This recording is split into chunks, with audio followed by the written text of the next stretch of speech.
releases are deleted. We've deleted it for the rest of our lives. That's what you can't get from iTunes. You can't buy CDs.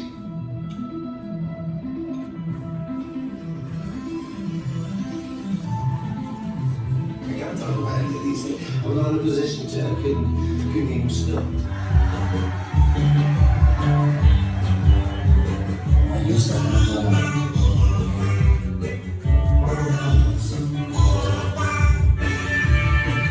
times Ian Brody, Holly Johnson. That was incredibly exciting. Just nicked whatever they liked. You used it how they liked.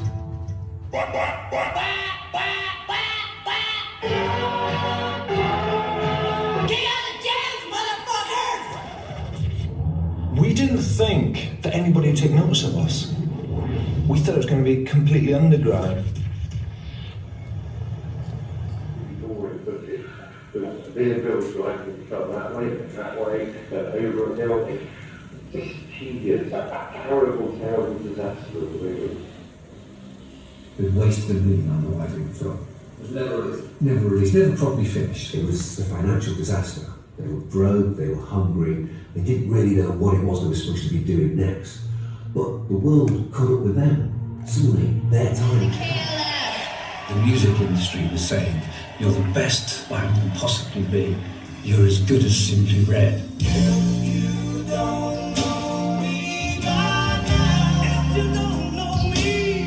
That's hard to deal with, I think. And how did they do it? Badly. From the Justified Ancients of Mumu.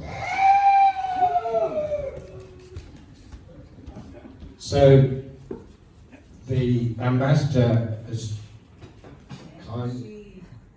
Like coffee, part of the whole thing, like did they have to pop it in here, or the things that they would be bringing with them? Ambassador, can you remember? Tammy Wynette. No. The early internet.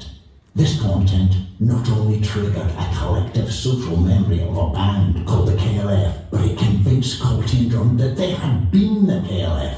This sprawling content also inspired books, films, and a KLF reenactment society. In the future, there will be floods, famines, wars, collectively remembered but never existed, all of which can be traced back to a band that had never existed. Okay, everybody, lie down on the floor and keep calm. This is what KLF is about. Also known as the Justified Ancients of Mumu. Furthermore known as the Jams.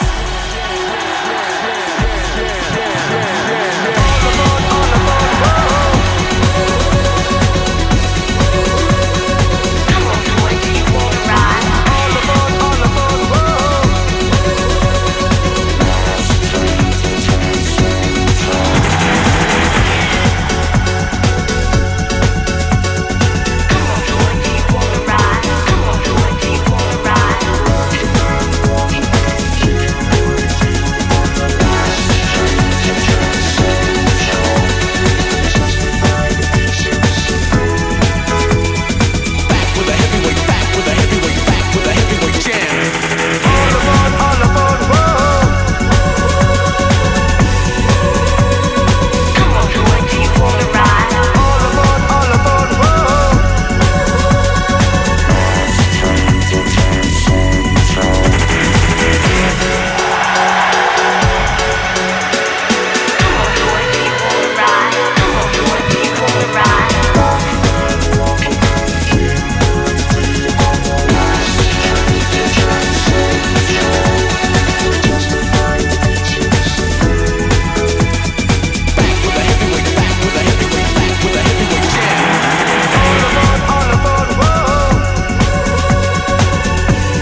Is the one that was on.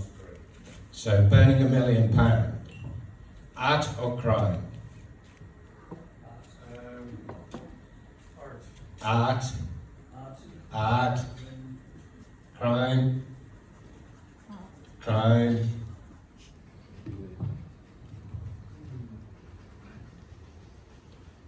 What, I don't know, tell me about the music. Like, what happened with this sampling? Like, this happened way before I thought it happened, like watching this movie.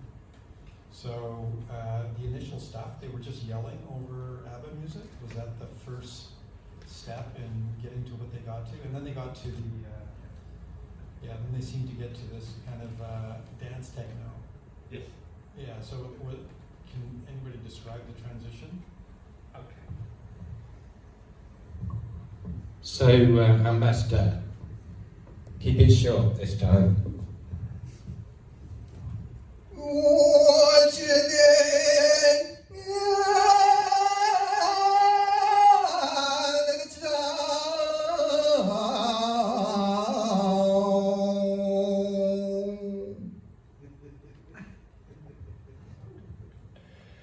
So, in Moo, what he was saying is that the KLF never wanted to be a band. They just were a couple of guys sampling in their garage, right? And it took off. As they said, they were underground. They never expected to get famous. So it was a game.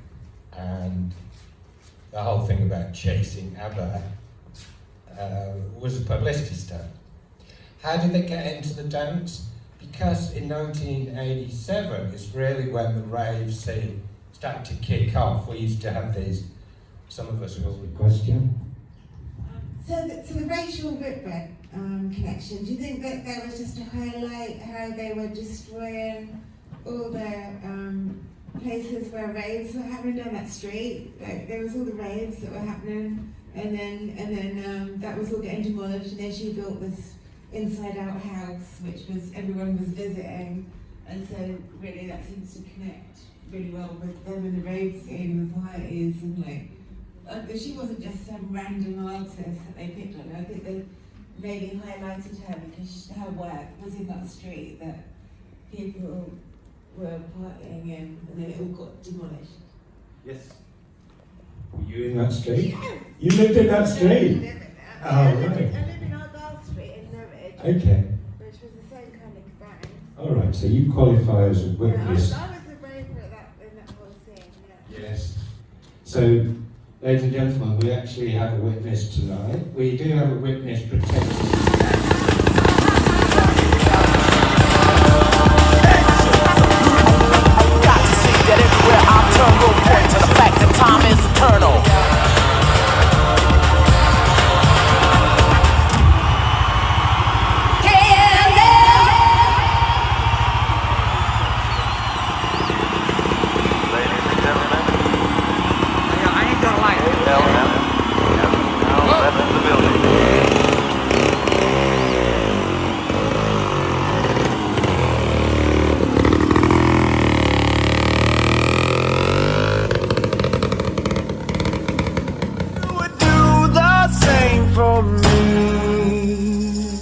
And I will do it for